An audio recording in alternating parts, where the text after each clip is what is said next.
We would like to welcome Dan Ives, Managing Director of Equity Research at Wedbush Securities, as our next guest. It's a pleasure to speak with you, Dan. We always enjoy having you on. I should mention that I saw images of you at a recent conference. I wasn't present. However, you appeared to be enjoying yourselves greatly. Let's discuss the 50 basis point rate drop. I, like with many others, did not anticipate that. Were you in the 25 camp, or were you anticipating 50 bips? After all, we thought the Fed was going to tear off the Band-Aid. I believe that the 50 bip decrease was a significant first step toward the large dovish stance that will be implemented over the coming 12 to 18 months. It is bullish and a risk-on bet for tech investors. Because of this, many of the bears that have been absent for the past month are returning to their caves this morning after hibernating for a few years. That's how it seems, for sure. Today's markets are at all-time highs. We anticipate that the NASDAQ 100 will continue to rise and that the S&P 500 will continue to rise. In your opinion, how does this affect the AI trade throughout the course of the year? For the remainder of the year, I believe tech will continue to rise. First off, the underlying point is that, as we recently returned from Asia, the trillions of dollars in AI-driven capital expenditures that are coming to the IT industry over the next 3 years are rising rather than slowing down. It indicates, in my opinion, that demand is 15 times greater than supply. I think tech and AI names are soaring into the end of the year. I believe that additional second and third derivatives of that transaction, including small caps, will begin to participate in 2025. In the AI party, which lasts until 4 o'clock a.m., I still think it is 9 o'clock p.m. Thus, it reaches 4 o'clock a.m. We'd have previously heard the AI trade comparison in terms of innings. In your opinion, are we still in the early innings? Because some remark about things maturing had begun to appear. Will the second stage of AI, known as the use case, begin to emerge? Investors were interested in learning more about that. Yes, and that's where Palantir, the Messi of AI, comes into play. In terms of use cases, paramount. These days, use cases are growing rapidly. As compared to, say, 4 or 5 months ago, we now have 4 times as many use cases. This explains why Oracle and ServiceNow are showing strength. Since the software phase of AI is beginning to take shape, I think Salesforce and many other software names will ultimately show strength. Let us briefly discuss NVIDIA. Given this significant risk-on transaction, I suppose it is reasonable to assume that the shares are higher today. What does that reveal about NVIDIA's current position and, some recent skeptics? Indeed, those who hate will continue to hate. However, demand is still increasing, and we recently returned from Asia.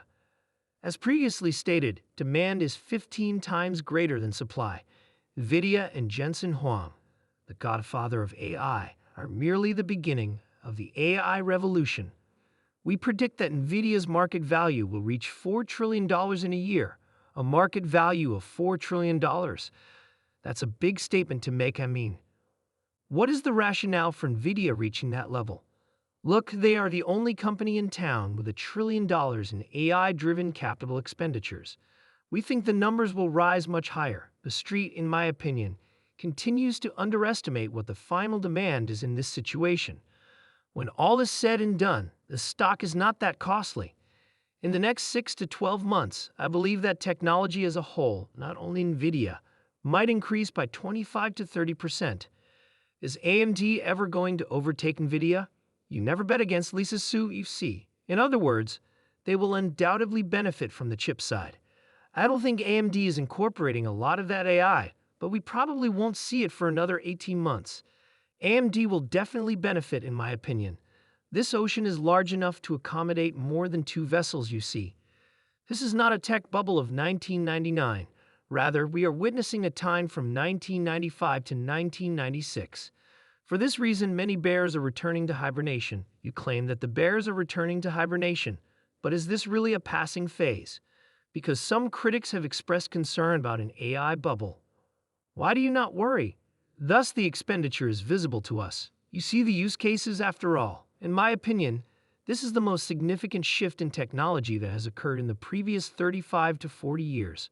The fourth industrial revolution is in progress.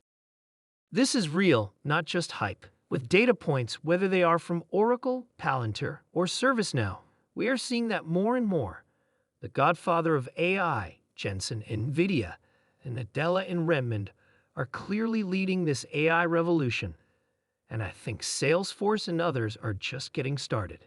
It isn't going away. In addition, the bears have detested this rally for the past 2 years, and I predict that they will have yet another traumatic year. You mentioned that you were in Asia not long ago. What caught your attention during your visit about the possibilities for advancement in AI and technology? Demand is increasing. That is evident throughout the entire supply chain. Use cases are growing rapidly. Merely 3% of businesses have even pursued AI. Despite many shouting fire in the packed theater this week, we return from Asia slightly more optimistic, not just on AI, but on the larger tech trade, including Apple. Are you among those who believe that Apple and iPhones will experience a supercycle? Oh, this is a supercycle powered by AI. The iPhone 16 would appear if you searched for supercycle. Pre-orders seem to be meeting expectations. Since we're approaching the holiday season, no one anticipated high pre-order volumes. Apple may have its best unit year ever. Okay, as you upgrade, the fact that I'm also past time for a new iPhone is encouraging. There we have it. Thank you so much for coming back, Dan. This is an excellent part. Yes, the continuation is as follows. Thus, in Q2 2025, the quarterly earnings were 68 cents. Dan, these are consensus estimations, not yours. However, we're at 74 cents for the upcoming quarter and 80 cents for the one after that. Are you above this? Are you beneath this? In contrast to the consensus, where are you? Look, we really do think we're superior. By 2025, we anticipate that a run rate of about $1.25 per quarter will actually be the standard. To put it another way, you will begin to consider our years. The real goal seems to be $5.50 per share annualized when looking ahead to 2025 and 2026. In other words, $5 in earnings powers, the figure you're focusing on if you're purchasing this stock. That's my perspective on it. The majority of investors in this game, particularly those with longer time horizons, are also wondering, when does Blackwell ramp? When this is at scale, how do the actual numbers appear? And the whisper number is $5, actually $5.50. Because of this, several of these projections focus mostly on where this will go over the following 12 to 18 months. Particularly when we discussed Apple and their WWDC announcement earlier this year, it's intriguing. People said, there's nothing here, when stocks were at $190, but now, 2.5 months later, they are at $230. That's right. My main argument is that the initial instinctive response to some of these issues frequently fails to consider the whole picture. Not only for NVIDIA, but for the whole computer industry, the narrative is fading. The most significant factor for the larger scene is the multiplier impact, which is the $1 becoming $8 to $10. In terms of earnings power, you have, 25 times earnings on a $5 annual run rate? Yes, 25 times. In what way does that affect the stock?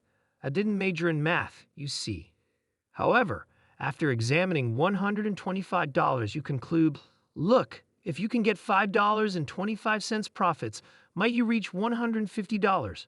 $175? I believe that when you look at the next 2 to 3 years, the $150, $175 bull argument becomes relevant. As all of this develops, this company might easily approach $5, $6 in earnings power. If you're a long-term investor, that's crucial. It is.